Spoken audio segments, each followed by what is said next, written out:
Hello students, welcome back to my class. आज की class में मैं आपका बहुत बहुत स्वागत करती हूँ। तो आज जो पार्ट है वो पार्ट नंबर 4 है मोशन चैप्टर का। तो आज के टॉपिक्स में 3 टॉपिक्स आज मैं डिस्कस करूंगी। इससे पहले मैं आपका बहुत बहुत स्वागत कर दूं और बता दूं कि तीनों टॉपिक्स बहुत ही इंपॉर्टेंट है। तीनों टॉपिक्स के सारे डिटेल्स मैं आज इस वीडियो में आपको बताने वाली हूँ। तो मेरा नाम है सान्या और चलिए इस वीडियो का शुरुआत करते हैं। तो पहला टॉपिक जो है वो है uniform and non uniform motion, उसके बारे में। सेकंड टॉपिक हमारा स्पीड एंड एवरेज स्पीड, और बीच में मैं कुछ ग्राफ्स डिस्कस करूंगी आप लोगों से। तो पहले चलते हैं uniform and non uniform motion की तरफ। ठीक है, पहले हम लोग चलते हैं uniform and non uniform motion की तरफ। तो ये आ गया uniform and non uniform motion. Uniform motion का मतलब क्या होता है?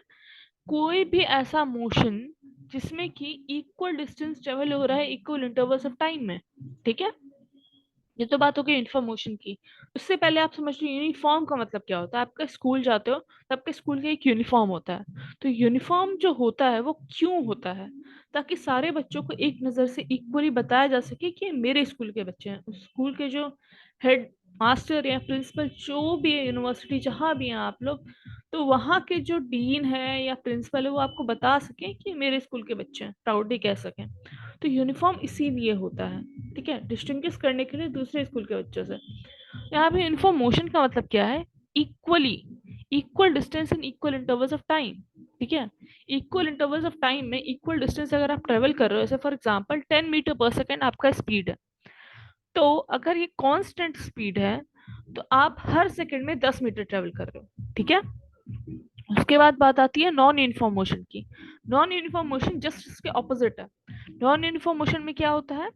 एक बॉडी नॉन यूनिफॉर्म मोशन में तब कहलाता है जब वो अनइक्वल डिस्टेंस ट्रेवल करता है इक्वल इंटरवल्स ऑफ टाइम में। इसका मतलब क्या है, ये एक स्टोरी के माध्यम से मैं आपको बताना चाहूंगी कि अगर आप एक बाइक चला रहे हो और आपको बाइक एक्सीलरेट करने का बहुत मन है कि आपको फास्ट चलाना है और थोड़ा मजे करने हैं, ठीक है, लेकिन कभी भी उतना फास्ट मत चलाना, ठीक है, क्योंकि मैंने लोगों को देखा है बहुत फास्ट चलाता है। ठीक है, तो चलिए वो अलग बात हो गई। तो नॉन यूनिफॉर्म मोशन कब होता है? जब आप उसी बाइक को एक्सेलरेट कर रहे हो, ठीक है, तो वहां पे आपकी स्पीड बढ़ेगी। ठीक है, मान लो पहले आपकी स्पीड थी 10 मीटर पर सेकंड, तो आपकी स्पीड बढ़ के 15 मीटर पर सेकंड हो गई। ठीक है, तो पहले सेकंड में तो आपने 10 मीटर ट्रेवल किया, लेकिन दूसरे सेकंड में आपने 15 मीटर ट्रेवल किया। ठीक है, तो इस तरह से आपका जो equal intervals of time her second में, इंटरवल तो 1 सेकंड है, 1 सेकंड है, लेकिन डिस्टेंस तो अनइक्वल हो गया, अलग अलग हो गया। कैसे? पहले 10 था फिर 15 हो गया। बात समझ में आ गई? तो यूनिफॉर्म मोशन का मतलब है जब आप इक्वल डिस्टेंस ट्रेवल करोगे इक्वल इंटरवल्स ऑफ टाइम में, उसमें स्पीड कांस्टेंट होना चाहिए। नॉन यूनिफॉर्म मोशन का मतलब है जब आप की स्पीड चेंज हो रही हो। ठीक है, फ्री फॉल, अगर आप फ्री फॉल ऑब्जेक्ट को जानते हो, फ्री फॉल ऑब्जेक्ट का मतलब होता है अगर किसी ऑब्जेक्ट को आप फ्रीली फॉल करा रहे हो ग्रेविटेशन के प्रेजेंस में। ठीक है, ये टॉपिक मैं ग्रेविटेशन में और अच्छे से एक्सप्लेन करूंगी, तो फिलहाल के लिए uniform motion non uniform motion के बारे में बस आप इतना ही जानो। ठीक है, उसके बाद आप ग्राफ पे चलता है। उसके बाद है हमारा डिस्टेंस टाइम ग्राफ। इसमें यूनिफॉर्म मोशन का कौन सा ग्राफ है आप डिस्टिंग्विश कर सकते हो क्या? वेरी गुड, ये ओ ए वाला जो ग्राफ है ये पहला है यूनिफॉर्म मोशन का ग्राफ। ठीक है, इसमें क्या होता है, ये स्ट्रेट लाइन होता है क्योंकि आप इक्वल इंटरवल्स ट्रेवल कर रहे हो इक्वल इंटरवल्स ऑफ टाइम में। ठीक है, इक्वल इंटरवल्स ट्रेवल कर रहे हो इक्वल इंटरवल्स ऑफ टाइम में, ठीक है, इक्वल डिस्टेंस ट्रेवल कर रहे हो। जबकि नॉन यूनिफॉर्म मोशन में क्या हो रहा है, पहले कभी आप कम चले गए, फिर अगले ही सेकंड आप ज्यादा चले गए, फिर अगले ही सेकंड आप उससे भी ज्यादा चले गए। ठीक है, तो इस तरह से आपका डिस्टेंस टाइम ग्राफ मैंने बता दिया। Distance time graph uniform motion का स्ट्रेट लाइन होता है, नॉन यूनिफॉर्म मोशन का कर्व्ड होता है। ठीक है, और वो क्यों होता है आपको मैंने अच्छे से एक्सप्लेन कर दिया। उम्मीद है आप लोगों को अच्छे से समझ में आया होगा। बात करते हैं हम लोग स्पीड की। Speed and average speed, very interesting topic. कुछ पॉइंटर्स हैं, 6-7 पॉइंटर्स हैं इसमें जो कि मैं आपको बताऊंगी और वीडियो को हम लोग खत्म करेंगे। तो speed and average speed, speed define क्या करता है? कभी भी कोई बॉडी अगर मूव कर रहा है तो स्पीड से हम क्या पता लगा सकते हैं? सोचिए, स्पीड से हम पता लगा सकते हैं कि वो बॉडी कितना फास्ट या स्लो मूव कर रहा है।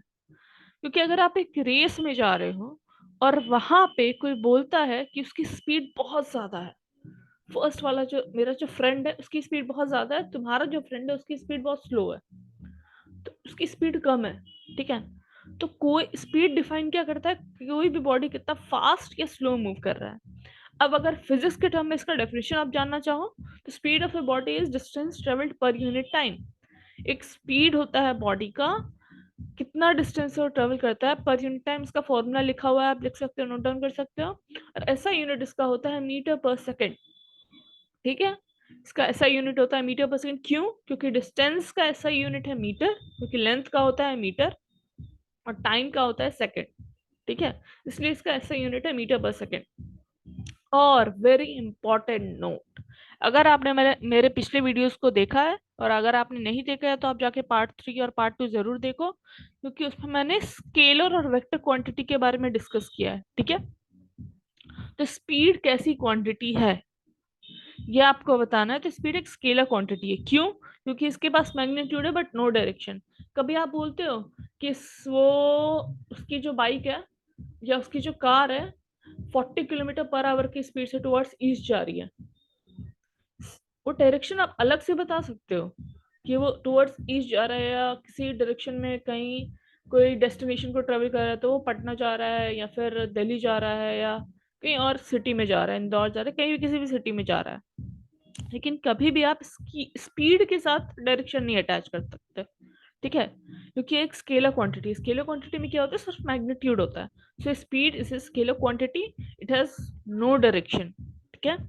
और जब आप स्पीड को मेजर करते हो उसके लिए एक इंस्ट्रूमेंट है जिसका नाम है स्पीडोमीटर। डिस्टेंस को ट्रेवल मेजर करने के लिए एक इंस्ट्रूमेंट होता है ओडोमीटर, जो कि आप अपने बुक में देख सकते हो, आप अपने बाइक में देख सकते हो, आप अपने कार में देख सकते हो, जहां भी हो आप देख सकते हो। स्पीडोमीटर स्पीड काउंट करता है और ओडोमीटर डिस्टेंस काउंट करता है, ठीक है। अब बात आती है एवरेज स्पीड की। एवरेज स्पीड बहुत ही छोटा सा टर्म है। इसमें क्या होता है कि total distance covered by total time, ठीक है। मतलब जैसे ये नॉन यूनिफॉर्म मोशन है अगर आपका बॉडी का, ठीक है, कांस्टेंट स्पीड के लिए तो आपका एवरेज स्पीड और कांस्टेंट स्पीड इक्वल होगा। लेकिन अगर आपका नॉन यूनिफॉर्म मोशन है तो आप जैसे एवरेज मैथ्स में निकालते हो उसी तरह एवरेज इसका भी निकालना पड़ेगा। तो या फिर आप इसमें टोटल डिस्टेंस कवर्ड निकालोगे। जैसे मान लो मैं एक एग्जांपल देती हूँ कि आपका पहले था स्पीड 10 मीटर पर सेकेंड, दूसरी बार स्पीड है 20 मीटर पर सेकेंड, तो आपका एवरेज स्पीड क्या हुआ, ठीक है। उसमें आप बता सकते हो साफ साफ कि पहले सेकंड में आप 10 मीटर ट्रेवल किए, दूसरे सेकंड में आप 20 मीटर ट्रेवल किए, तो टोटल डिस्टेंस ट्रेवल कितना हो गया 30, और 30 टोटल टाइम टेकन कितना हो गया 2 सेकेंड, ठीक है। 30/2, तो 15 मीटर पर सेकेंड आपका एवरेज स्पीड है। मतलब आप एक सेकंड में on an average 15 metre travel कर रहे हो, ठीक है। जबकि एवरेज से कम भी होता है, एवरेज से कुछ यूनिट ज्यादा भी हो सकता है, ठीक है। ये सिंपल सा एग्जांपल था। तो आज की वीडियो में बस इतना ही। नेक्स्ट वीडियो में मैं बताऊंगी आप लोगों को यूनिफॉर्म स्पीड क्या होता है, नॉन यूनिफॉर्म स्पीड क्या होता है, एक्सीलरेशन क्या होता है, और भी बहुत सारे इंपॉर्टेंट टॉपिक्स हैं। उसके बाद मैं इक्वेशंस ऑफ मोशन पे जल्दी आ रही हूँ, तो आप लोग स्टे ट्यून्ड रहें। मेरी वीडियो को यहाँ तक देखने के लिए बहुत बहुत धन्यवाद, और जल्दी मैं एक न्यू वीडियो लेकर आऊंगी। So stay tuned, thanks for watching and bye bye, take care.